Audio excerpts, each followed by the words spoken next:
Hey guys, Guy in a Wheelchair here, and I'm coming at you with Deception of Religion number 13. But before we get started today, I just wanted to ask you guys a question. I know this is an atheist channel, it's centered around atheism, and it always will be. However, I'm considering doing a video game review series for my channel. But I want to know what you guys think, because although it's something I want to do, if you're not interested in it, I'm not going to waste my time either. So let me know what you think in the comments below or on Twitter. Anyway, on to the video. Today we're responding to a video entitled Evolution Equals Evolution. And we've all heard the evolution argument before and it's been way overplayed.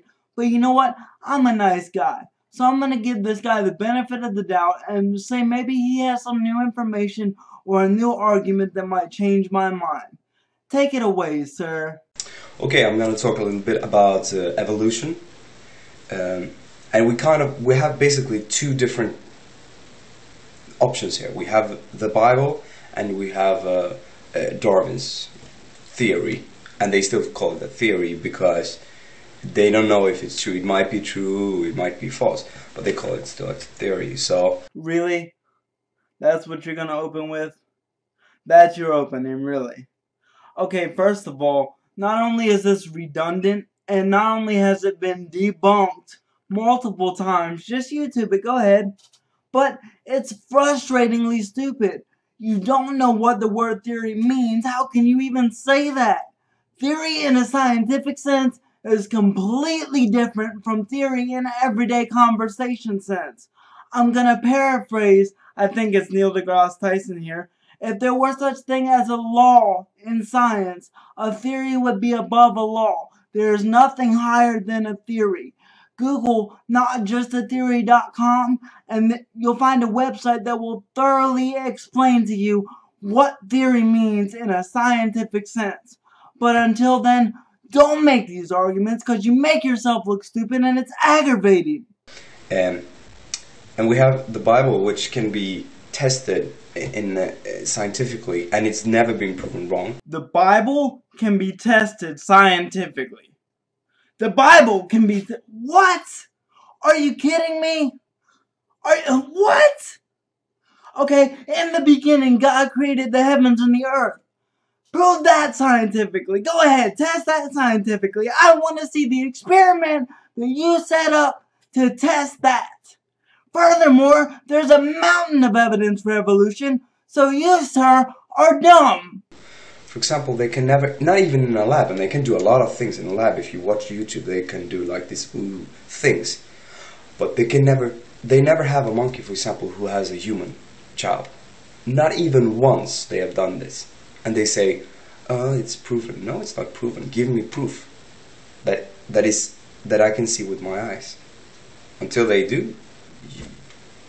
How stupid can you possibly be? I mean, honestly, I know there's stupid people out there, but you would think there had to be some kind of limitation.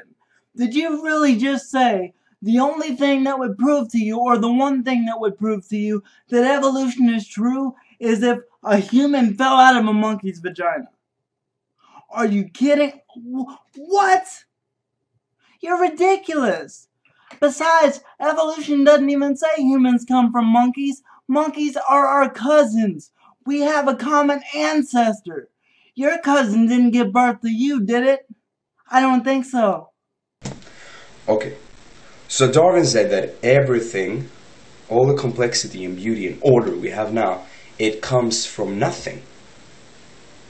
Okay, that makes a lot of sense. And also, that it has no point.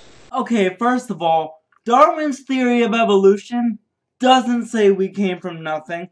Darwin's theory of evolution does not even address abiogenesis or the beginning of everything. Darwin's theory of evolution addresses the diversity of life that we have, not where it came from.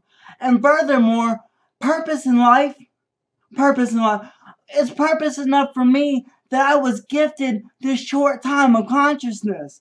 I could have ended up as a chair or a pillow. They don't get to experience anything.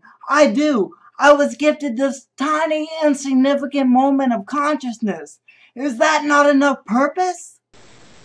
You see everything, you can do anything that you want. And to understand a little bit where this is all coming from, you have to kind of understand where languages come from. Because in the beginning, as the Bible tells us, there is only one language, like God's language. When he comes down, so this is kind of the language he uses. And everybody's speaking the same language. And the guys are building this giant tower to heaven, the Tower of Babel. And God sees this and says like, oh no, I am deciding who comes to heaven and not. So this, you cannot build this tower. And he kind of thinks about, how will I stop this construction? And he knows, like, because he's very smart, of course, he knows that it's very hard to build something if you cannot communicate. So he comes up with the idea of the different languages. And here you can kind of see the brilliance, the intelligence of God, because sorry, because the concept of language was not even invented. There was nothing like this. Everybody was speaking the same language, and God came up with all the languages, and he kind of infused the languages in all the workers. Like, so one worker was like, could you bring me that plank over there because I'm gonna build this heresy tower here? And the guy was like, men jag vet inte, vadå? Du pratar om en planka, men jag fattar inte vad du säger. You know, I've always found that story interesting. The Tower of Babel. Now let's just assume for a minute that we had the intellect of someone from that time, and we think that God and heaven are located right above the sky, which, by the way, we know to be false. But we're just going to give them the benefit of the doubt and assume that heaven is just above the sky. God should have known it could never happen. Nobody can build a tower that high. First of all, we don't even have a way with our technology today to build a tower to the sky. Second of all, there is not enough oxygen. You would die before you ever got out of the Earth's atmosphere.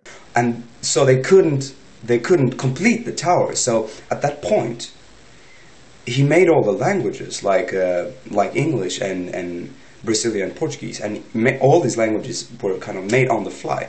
Because not on the fly, he was of course planning it, but for us it was very quickly.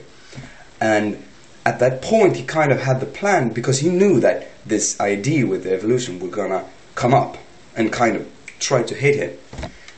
And that he put together the languages, so the English language, so that the word evil, it's even a part of evolution. If you kind of think about it, it's because it kind of changed during the time. The vowels change, and so at that point you kind of realize that he wanted it to be obvious that it's fake. Did you really just say that evolution is evil because based on some people's accent they pronounce it evolution? Do you realize how stupid that sounds? I mean, honestly, do you realize it's just based on accents? Are you comprehending what I'm saying right now in your little pea brain?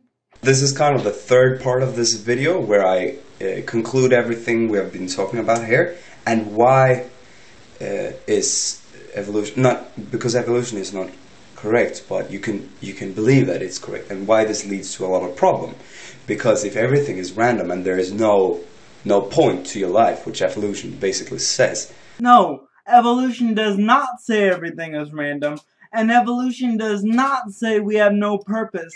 Evolution doesn't deal with purpose. Evolution is not a theory of purpose. And as far as being random, evolution and natural selection are an extremely intricate process.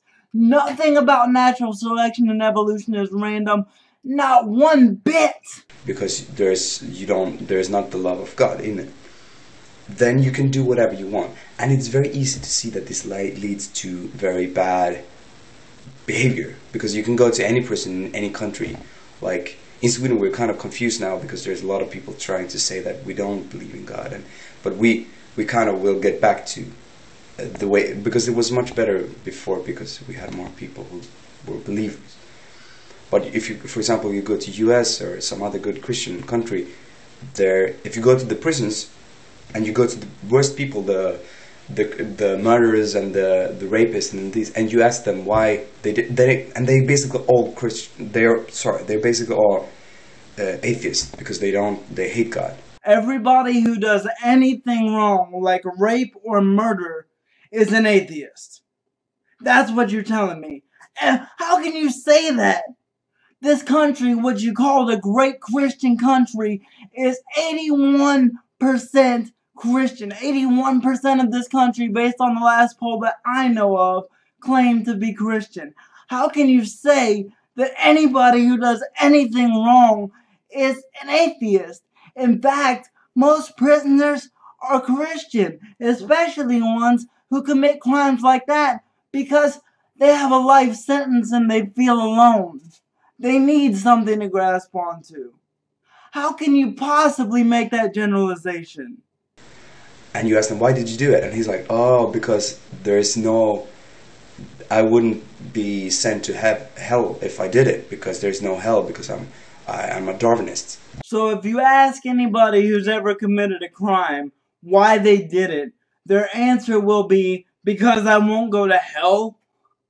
Because I won't, again, and I hate to use the Holocaust example because it's so played out, but in the book Mein Kampf, Hitler says he's doing the Lord's work. Those mothers that drown their children in a bathtub because Jesus told them to do it are doing the Lord's work. And you're like, yeah, but you see, if there's no afterlife, what is the point in behaving good in this life? Because we wouldn't want bad things done to us, so we don't do bad things to other people. It's that freaking simple. Why do you guys have to make things so complicated? Why does everything have to have this good versus evil story behind it? You don't want bad things done to you, so you don't do bad things to other people. It's that simple. And this is the problem. This is the fundamental problem with evolution that people don't seem to get. It's very easy, I'm telling you. This is how it is. Oh no, it's not that we don't get it. We get it. It's that your points are stupid. Your argument is redundant. It's been debunked time and time again. You make no sense, so we don't waste time on it. You set out to disprove evolution, but you just made yourself look stupid. You made not one cogent point in this entire video, and if you choose to discard evolution and the rest of science because it doesn't fit in with your 2,000-year-old worldview, then you, sir, are wrong.